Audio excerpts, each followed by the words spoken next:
አለ አምላክህ ሁላ ብዬ ነገርኩት። ይሄን ላስረዳህ ላሳይህ ከመጽሐፍ ስለው በጣም እየረበሸ ነበር እንዳላሳየው። ቶቶ አከሳይ አልፈልግም መልስ ብቻ ነው ፈልግም እንድታሳይ አልፈልግም በቃ አንተ ግን ያንን አልተረዳሁም ማርክ አሳያለሁ እኛ ናቶች ይወሳል። እዛ መጽሐፍ ቅዱስ ላይ ምን ይላል? አምላክ ሲገልጸው ዳዊት በሲኦልም ብሄድ በዚያ አለህ እያለ ይናገራል። በሲኦልም ብሄድ በዚያ አለህ አንተ እያለ ይናገራል። ያ ነው። ነገር ግን አምላክ አላህ ሱብሓነሁ ወተዓላ እግሩን ያደርጋል ሲባል ጊዜ ምን ማለት ነው? እዛው እንደመለስኩላችሁ አላህ የትንሣኤ ቀን ገሃነም እንትን ካለት ከሃዲያኖችን ካስገባባት በኋላ ትጠይቃለች። ገሃነም አላህ ሱብሓነሁ ወተዓላ ገሃነምን ይጠይቃታል። ሀሊም ተላእቲ ይላታል፣ ሞላሽን ይላታል፣ እያወቀ ይጠይቃታል። ሀል ሚን መዚድ ብላ ትመልሳለች። ተጨማሪ አለን ትላለች። አላህ በእርሷ ላይ ገሃነም ውስጥ ከሃዲያኖችን ከማስገባት አይወገድም። መጨረሻ ላይ የምትሞላ እንዴት ነው?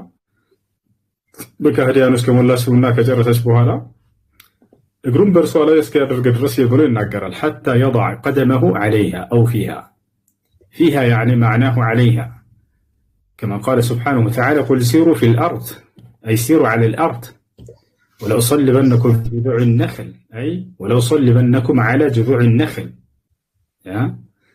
ይህ ነው እንዳጠቃላይ በገሃነም ላይ እግሩን እስኪያደርግ ድረስ ይላል። ማድረግ ማለት ምን ማለት ነው? የአላህ ስብሐነሁ ወተዓላ ማድረግ በገሃነም ላይ ሲባል ሰው ያሰበው ምንድነው? እግሩን ጀሃነም ላይ ወስዶ ጫን ማድረግ መስሏቸዋል። እንደዛ ያሰበ ካለ ተሳስቷል አልኩኝ። ይህ የፍጡር አገላለጽ ነው። ፍጡር ለምሳሌ እግሬን በዚህ ሞባይል ላይ ያደረኩኝ ቢባል መነካከት አለው። አንድቻ ያደረኩኝ ነው። አላህ ስብሐነሁ ወተዓላስ መነካከት ያለው ነው ወይ? አይደለም። ለምን? አላህ ለይሰ ከሚስሊሂ ሸይእ ወሁወ ሰሚዑል በሲር፣ እኔን የሚመስል ምንም አይነት ነገር የለም ብሏል። ይሮቻለሁ ከኛ መገለጫ መካከል አንድ ነገር በአንድ ነገር ላይ ያደረግን ከተባለ ግዴታ እንነካካለን። አላህ ስብሐነሁ ወተዓላ ግን እንደዛ አይደለም። አንደኛ እሱ ነው።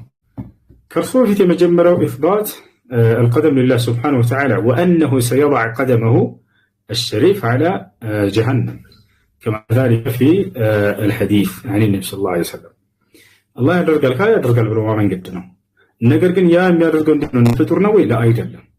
ያሻር ከይፍያው ታዲያ እንዴት ነው የሚለውን አላህ Subhanahu Wa Ta'ala ነው የሚያውቀው። አንድ የምናውቀው ነገር ግን ምንድነው? እንደ ፍጡር አይደለም።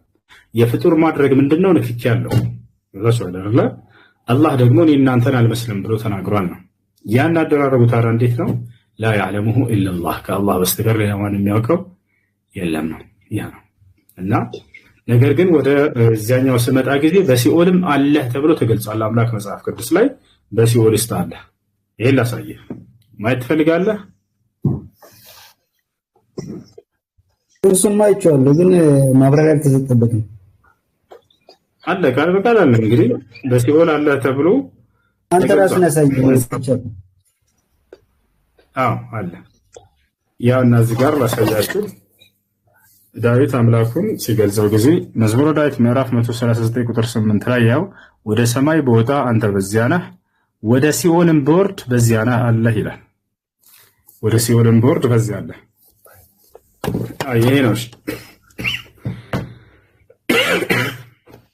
ሌላ ጥያቄ አለ?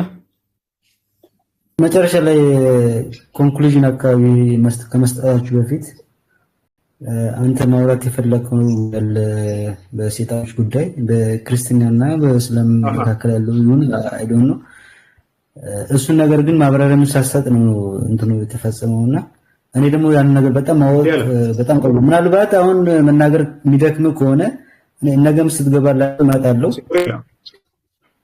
ችግር የለውም። መጀመሪያ ላይ የሆነ ጥያቄ ስለጠየቀ ነበር ስላነሳ ነበር የሆነ ሐሳብ ስላነሳ መጀመሪያ ላይ ሱረቱል ጂን ላይ ያለውን የጂኖች ምዕራፍ የሚለው ላይ وأنه لما قام عبد الله يدعوه كادوا يكونون عليه لبدا ሚለው የአላህ ባሪያ ነብዩ ሰለላሁ ዐለይሂ ወሰለም ቁርአንን ለመቅራት በሚሉ ጊዜ ጂኖች ተደራርበው በእርሳቸው ላይ ይመጣሉ ይላል። ጂኖች ተደራርበው ይመጣሉ አይደለ? አዎ። እሺ ላብራራ ለምን እንደሆነ አልፈልግም። እሺ ግን አልኩት። መጨረሻ ላይ ከጥያቄና መልስ በኋላ 5 ደቂቃ ወስደን ጋኔን በእስልምናና በክርስትና ግንዛቤው ምንድነው የሚለው እንወያያለን አልኩት። እሺ አለ። ካለቀ በኋላ እንወያይ እንጂ ቃል ገብተሃል እኮ ስለ አልፈልግም አለ። ይህን ሰምታችኋል ሁላችሁ። አልፈልግም አለ።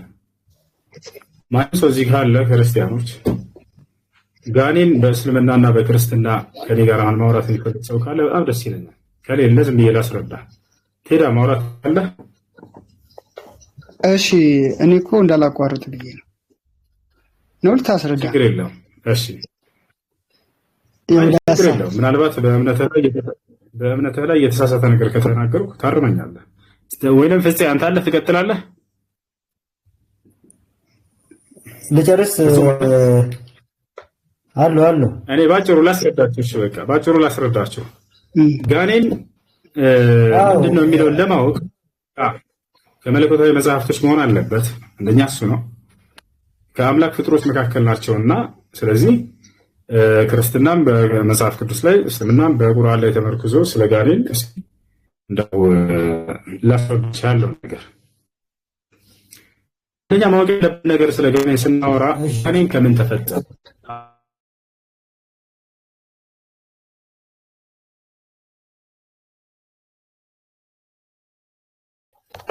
ሶስተኛ ያ በፊት ማንፈጠራቸው የሚለው ሁሉ መገለጽ አለበት። ማንፈጠራቸው የሚለው መገለጽ አለበት። አራተኛ ለምን ዓላማ ተፈጠሩ ከለው በኋላ ወዴት ይሄዳሉ? መቼም ሞት አለ አይደል?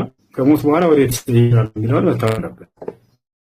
ይሄንን አሁን ፀሐይ ብለን እንደ ቁርአን እንደ መጽሐፍ ቅዱስም ስጋ መልሱን እንፈልጋለን። ጋኔን ከምን ተፈጠረ?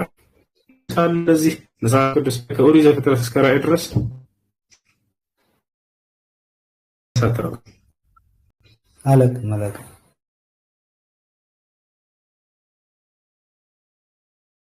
መጨረሻ ላይ አልፈልግም ብሎ ያመለጠው ጋኔን ከምን ተፈጠረ እዚህ ጋር ያልቃል። በቃ ክርስትና ስለ ጋኔን የመናገር ሞራል የለውም። ለምን ከተባለ ከምን እንደተፈጠሩ እንኳን አይገልጽምና መጽሐፍ ከምን እንደተፈጠሩ የገለጸው መጽሐፍ ምንድነው ከተባለ ቁርአን ነው፣ ሐዲስ ነው። ማስረጃ ቃለ ሱብሓነሁ ወተዓላ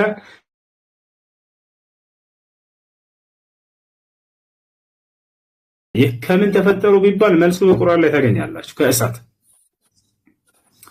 ነቢያችን ሰለላሁ ዐለይሂ ወሰለም ሲናገሩ ስለ ጋኔን ምን አሉ?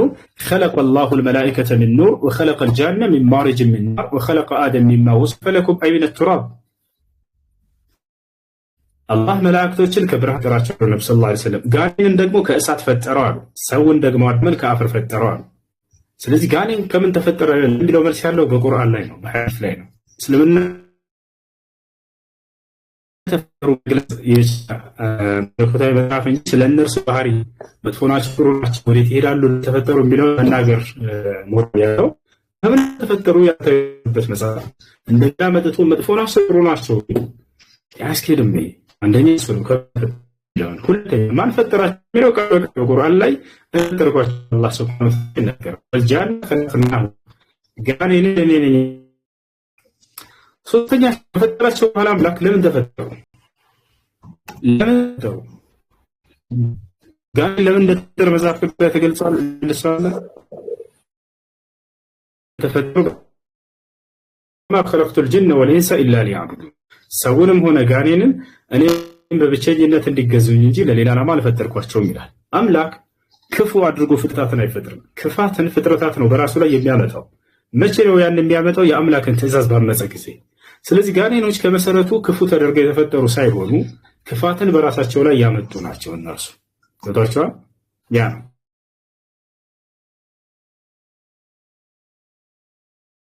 አንዱን አምላክ አላህ ሱብሓነሁ ወተዓላ እየተገዙ በምድር ላይ እንዲያሳልፉ ነው።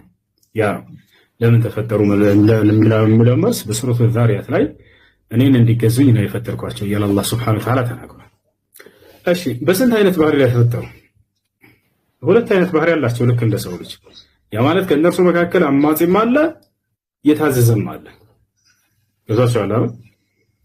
አማጺም አለ የታዘዘም አለ፣ የሚያምጽም አለ የሚታዘዝም አለ ማለት ነው። ያ ከሰው ልጆች ታዛዥም እንዳለ አማጺም እንዳለ እነርሱ መካከል የሚታዘዝም የሚያምጽም አለ ማለት ነው። ነፃ ምርጫ ፍቃድ ተሰጥቷቸው የተፈጠሩ ፍጥሮች ናቸው። ይሄ ሊባል ባጭሩ ታዲያ እነዚያ የአምላክን የተጠበቁ ጅኖች እነሱ ናቸው። የአምላክን ትእዛዝ ያልጠበቁና የካዱ ደግሞ እነዚህ ሀዲያኖቹ ሰይጣን ይባላሉ። ሰይጣን የሚለው የሆነ ነገር ባህሪ ነው። ሰይጣን ብሎ ማለት አማጺ ማለት ነው። ኻሪጅ አን አላህ ትእዛዝ ከሰውም ሆነ ከጅን የአምላኩን ትእዛዝ ያመፀ ሰይጣን የሚለው ባህሪ በእሱ ላይ ይውላል እንጂ ሰይጣን የሚባል የለም። ሰይጣን የሚለው ባህሪ ነው። ልክ ለምሳሌ ነው ፍጡር ሰው ምንድነው? ፍጡር ነው። ያ ሰውዬ ለሰው ሲሰቅ ጊዜ ምን የሚባል ሌባ ይባላል አይደል? ሌባ ይባላል የሚባል ከአላህ Subhanahu Wa Ta'ala ፍጡር ሌባ አልፈጠረም። ነገር ግን ሰውን ፈጥሮታል። ያለለት ግን ሰውየው በሰረቀ ጊዜ በራሱ ላይ ያመጣው ባህሪ ነው። ሰይጣን የሚለው ልክ እንዲሁ ሰይጣን የሚባልና ከአላህ Subhanahu Wa Ta'ala ማጽ የሚባል አካልን ፈጥሯል አልፈጠረም። ነገር ግን ጅኖችን ሰዎችን ፈጥሯቸዋል። ባመጹ ጊዜ ግን እነዚያ ሰዎች ወይንም ጅኖች ያን ባህሪ በራሳቸው ላይ ተላበሱ፣ ማጽያን ተባሉ፣ ሰይጣን ተባሉ። ይፈቻል አይደል? ስለዚህ ያ ያመፀው የጅን አይነት ለኛ ምናችን ነው ከተባለ ጠላታችን እንጂ ወንድማችን አይደለም። قال سبحانه وتعالى في سورة فاطر إن الشيطان لكم عدو فاتخذوه عدوا ሰይጣን ለእናንተ ግልጽ ጠላታችሁ ነውና ግልጽ ጠላታችሁ ነውና ጠላታችሁ አድርጋችሁ ያዙት ይላል አላህ Subhanahu Wa Ta'ala። إن الشيطان للإنسان عدو مبين ይላል በሱራ ዩሱፍ ላይ። ሰይጣን ለሰው ልጅ ግልጽ ጠላቱ ነው ያለ። ስለዚህ ሰይጣን ላይ ጠላታችን እንጂ ወንድማችን በፍጹም አይደለም። ያ ሰይጣን የሚባለው ግን ምንድነው ከተባለ አማጺ የሆነው የጋኔን አይነት ማለት ነው ይመስላል። ያመፀው ጠላት ማለት ነው ይላል። ጥያቄ አለኝ።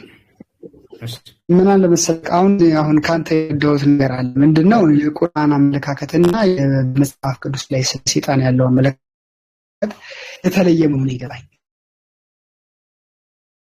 ሰይጣን ከዚህ በፊት መልአክ የነበረ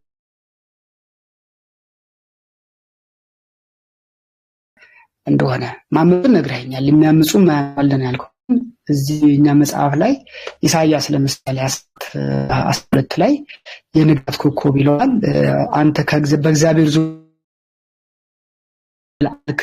ትጣላለህ፣ ወደ ምድር ትወርዳለህ፣ አመድ ትሆናለህ እያለ ይናገራል። እና እዛ ጋር ነው የተጣለው ይላሉ። በቃ እና ሰይጣን በመጽሐፋችን ላይ በቃ ሰይጣን ነው፣ ቅዱስ ሰይጣን የለም፣ ጂኒ ቅዱስ ጂኒ የለም፣ ወይም ደግሞ መጥፎ ጂኒ የለም በእኛ ወይ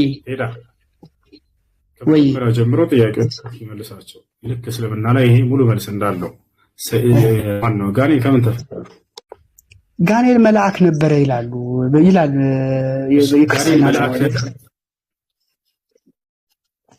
ጋኔን መልአክ ነበር የሚለው የቱ ጋር ነው ያለው? ኢሳይያስ 14:12 ላይ አንተ ንጋት ኮከብ ነህ ብሎ ውበቱ የመልአክ አይነት እንደበና ብልኝ ካልኩላን ይላሉ። መልአክ እንደነበርና መልአክ ነበር የቱ ጋር ነው የሚለው? ጋኔን መልአክ ነበር የሚለው ያለው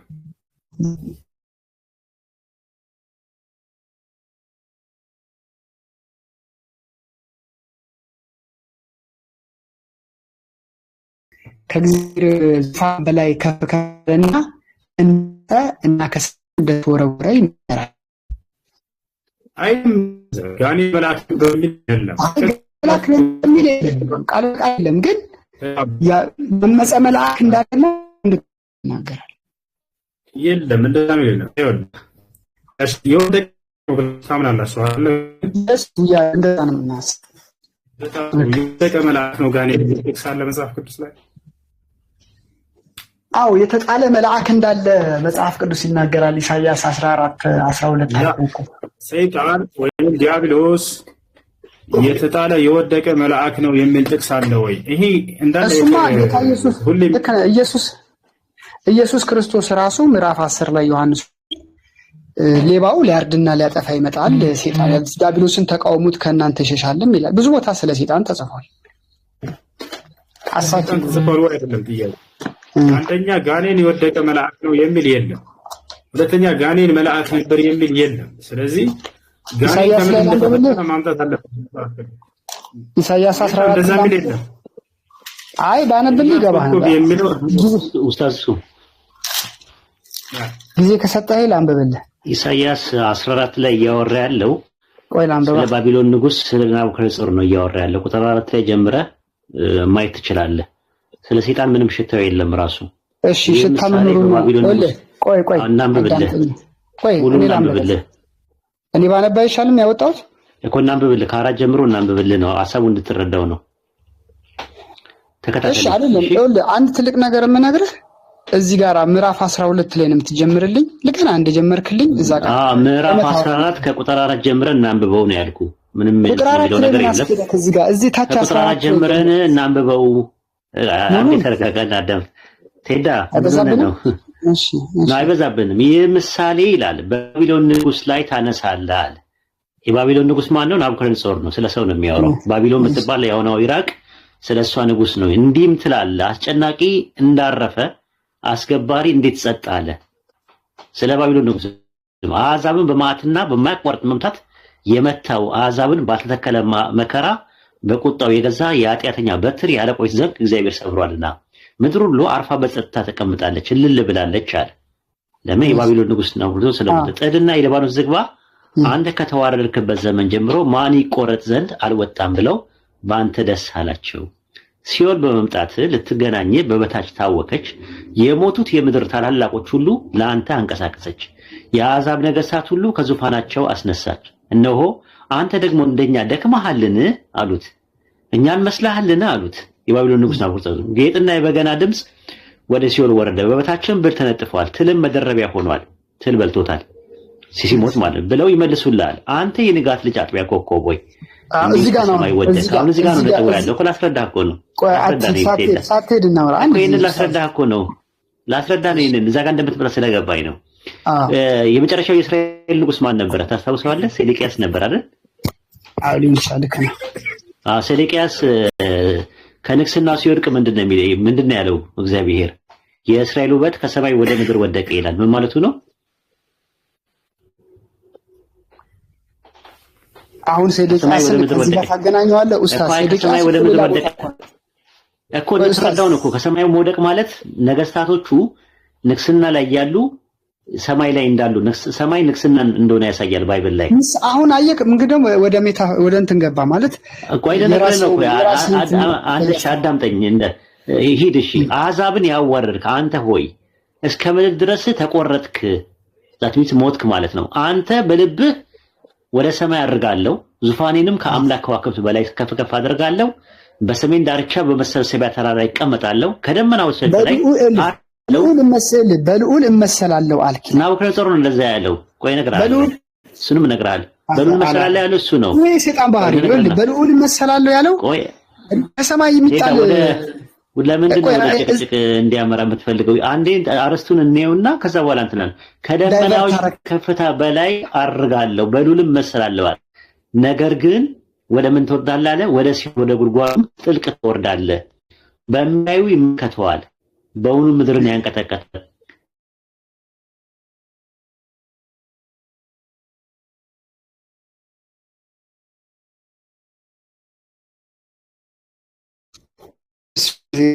የሚያወራው ሰው አስተውል የሚለው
ሰው ነገር እንዳለው ነው የሚናገር። ጫማ አለው ይላል። እንደዛ ይሄ አያስኬድም። አሁን እሱ ሊያስተምር ፈልጓል። እኔ አሁን እኮ ከሱ መስማት የፈለኩት ለመሰለ ያኔ አልተናገረም። አሁን ግን ይናገር። ለጫማውና ስለ እግሩ